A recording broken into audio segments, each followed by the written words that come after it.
Morning friends. So last lecture में हमने देखा था कि लैंगिक प्रजनन कैसे होता है प्लांट्स में। सो आज हम लोग का टॉपिक है कि ह्यूमंस में कैसे लैंगिक प्रजनन होता है, कि सेक्सुअल रिप्रोडक्शन इन ह्यूमंस कैसे होता है। उससे पहले हम लोग देखते हैं कि इनका स्ट्रक्चर्स क्या है। तो फर्स्ट ये वीडियो में हम लोग देखेंगे मेल का रिप्रोडक्टिव सिस्टम, फिर नेक्स्ट वीडियो आएगा उसमें हम लोग देखेंगे फीमेल रिप्रोडक्टिव सिस्टम, और उसके बाद फिर हम लोग देखेंगे कि एक्चुअली कैसे फर्टिलाइजेशन होता है। तो फर्स्ट हम लोग को इस वीडियो में हमारा मेन टॉपिक रहेगा कि पहले इसके ऑर्गन कौन कौन से हैं, कौन कौन से पार्टिसिपेट करते हैं मेल रिप्रोडक्टिव सिस्टम में। फिर नेक्स्ट की कैसे स्पर्म बनता है, शुक्राणु कैसे बनता है, वो देखेंगे। ठीक है, so let's start video. Male reproductive system. तो मेल रिप्रोडक्टिव सिस्टम में कौन कौन से ऑर्गन आते हैं पहले वो डिस्कस करते हैं। तो फर्स्ट प्रोस्टेट ग्रंथि, नेक्स्ट क्या है प्रोस्टेट ग्रंथि। फिर दो देखो पी के आकार के, चने मटर के आकार के दो ग्रंथि होती है जिसे क्या बोलते हैं काउपर्स ग्रंथि। फिर नेक्स्ट ये जो पार्ट है इस पार्ट को क्या बोलते हैं शिश्न, पेनिस जिसे बोलते हैं, ये पेनिस है, शिश्न ये पार्ट है।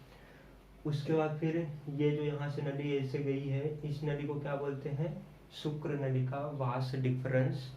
फिर ये नली यहाँ पर आके ये बड़े बड़े ये स्ट्रक्चर में आ जाता करता है, इसे बोलते हैं अधिवृषण या जिसे इपीडाइडमिस। ये 6 मीटर इतना लंबा होता है।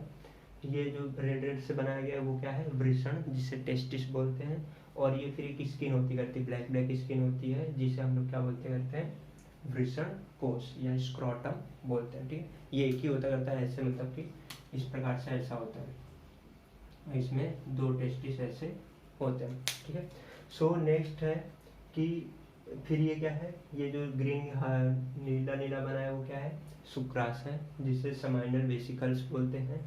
जैसे ही ये वास डिफरेंस मतलब शुक्र नलिका और शुक्राशय जैसे दोनों मिल जाते हैं इस नली को क्या बोलते हैं स्खलन नलिका, स्खलन नलिका, इजैकुलेटरी डक्ट।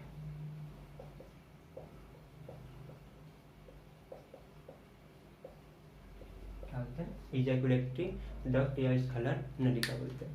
ठीक है, और फिर उसके बाद फिर ये वाला पार्ट क्या है, इसे क्या बोलते हैं हम लोग मूत्र वाहिनी, मूत्र जनन नलिका। ठीक है, क्योंकि इसमें मूत्र टॉयलेट भी आता है और दूसरा शुक्राणु भी यहाँ पर स्पर्म या वीर्य जो होता है वो भी यहाँ से ट्रेवल करता है। तो ये हो गया हमारा बेसिक स्ट्रक्चर। तो एक बार फिर से देखते हैं कि यहाँ पे जो जोड़ी में पाए जाते हैं वो क्या क्या है। ये देखो शुक्र नलिका डबल है 1 2, इसलिए एक जोड़ी 1 पेयर है। नेक्स्ट काउपर्स ग्रंथि, ये भी एक पेयर है। फिर टेस्टिस, ये टेस्टिस भी एक पेयर है। अधिवृषण इपिडाइडमिस भी एक पेयर है। शुक्राशय समाइनल वेसिकल भी एक पेयर है। तो कितने लोग एक एक पेयर में है न जोड़ी में, तो ये याद रखना शुक्र नलिका, अधिवृषण, वृषण, काउपर्स ग्रंथि और शुक्राशय। ठीक है, तो ये हमारे क्या है पेयर्स में। और पेयर्स में कौन कौन नहीं है, तो पहला है प्रोस्टेट ग्रंथि जो सिंगल है। फिर नेक्स्ट वृषण कोश, ये भी सिंगल है, वृषण कोश सिंगल है। मूत्राशय भी सिंगल है। ठीक है, और क्या पेनिस शिशन भी क्या है सिंगल ही है।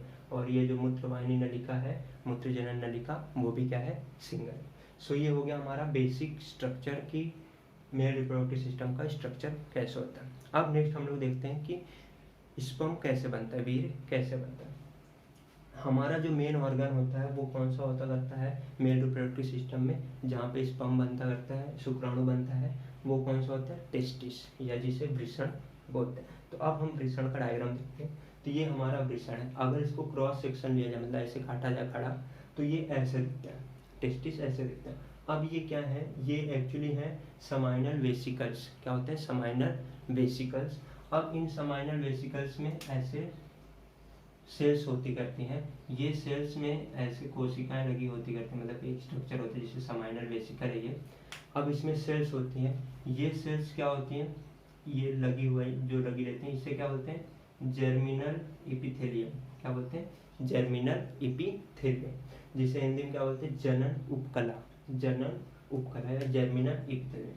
अब ये क्या करती हैं ये कोशिकाएं कि पहले तो नंबर्स बढ़ाएंगे अपनी, नंबर्स बढ़ाने के बाद क्या करेंगे, नंबर्स बढ़ाने के बाद ये अर्धसूत्री विभाजन करेंगे। क्या करेंगी यहाँ पे अर्धसूत्री विभाजन।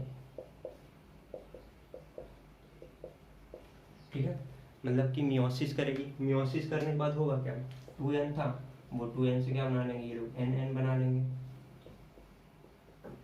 समझा।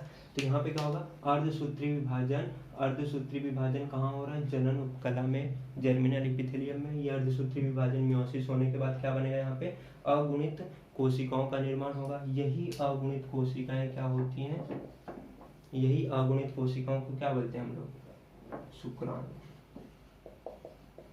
या जिसे हम लोग फल, जैसे हमने पढ़ा था लैंगिक प्रेरण के 2 स्टेप है, युग्मक और फलन। तो ये युग्मक बन गया यहाँ पे, ये हमारा युग्मक हो गया।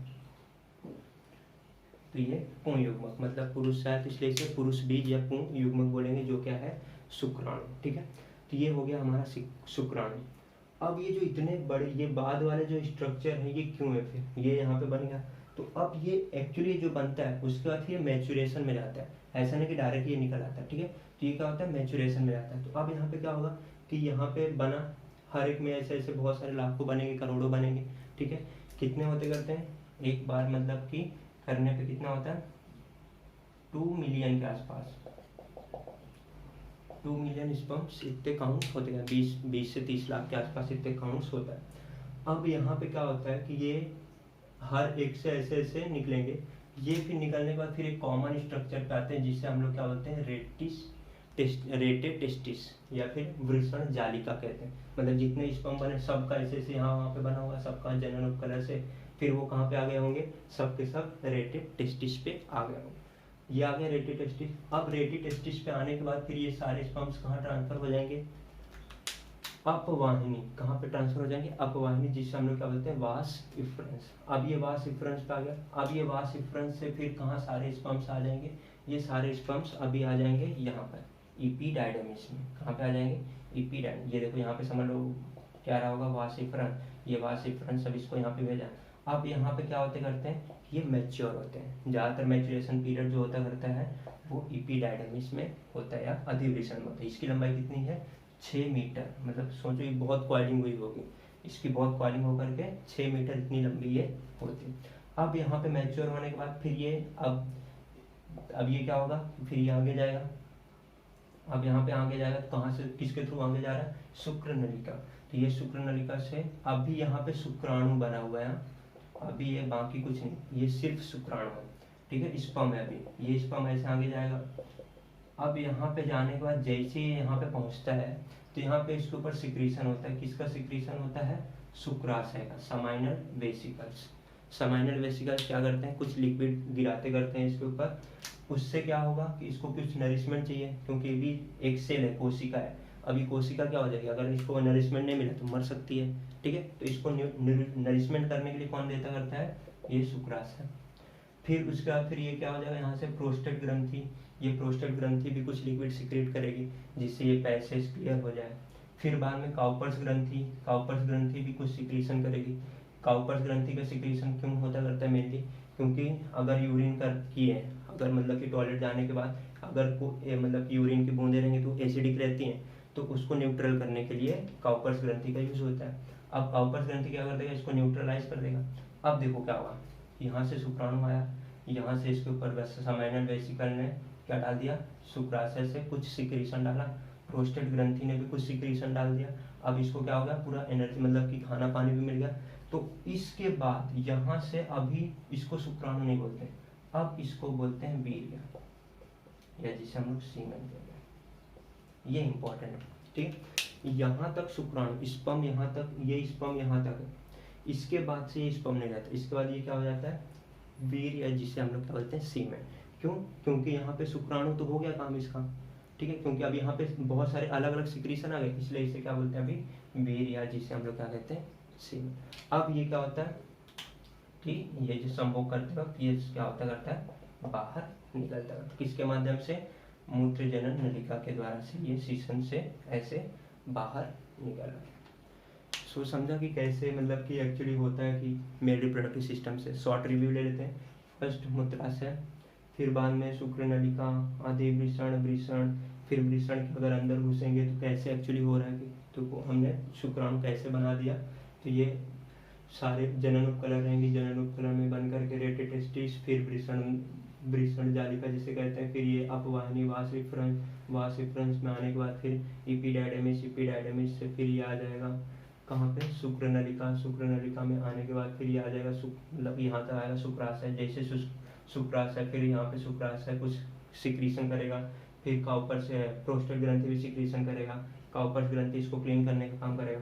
उसके बाद से फिर हम लोग क्या बोल देते हैं, उससे शुक्राणु को कन्वर्टेड इनटू वीर्य सीमेन, फिर इस प्रकार से बाहर आ सकते। तो क्लियर।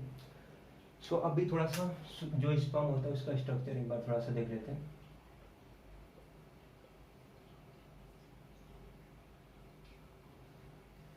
ये नॉर्मल इसका हेड होता है, ये इसका मिडल पीस होता है, नेक जिस और इधर पे नेक होता है और ये टेल होता है, ठीक है। अब इसकी जो लंबाई होती है वो नॉर्मली 60 माइक्रोमीटर होती करते हैं। मतलब एक शुक्राणु की लंबाई कितनी होती है, 60 माइक्रोमीटर इतना लंबा होता है। ये हेड है, यहाँ पे इसका एक्चुअली पूरा जेनेटिक मटेरियल होता है, डीएनए जो होता करता है, ठीक है। ये जो डीएनए है वो क्या होता करता है कि एक्चुअली कहाँ होता है, हेड में। ये मिडल पीस क्या करता है, इसको एनर्जी देने का काम करता है, क्योंकि एनर्जी चाहिए। तो एनर्जी मतलब कि एटीपी के रूप में, तो एनर्जी यहाँ से मिलता है, इसलिए यहाँ पे तंतु कणिका की मात्रा ज़्यादा होती है। और ये टेल मतलब दिशा निर्धारक है, ठीक है।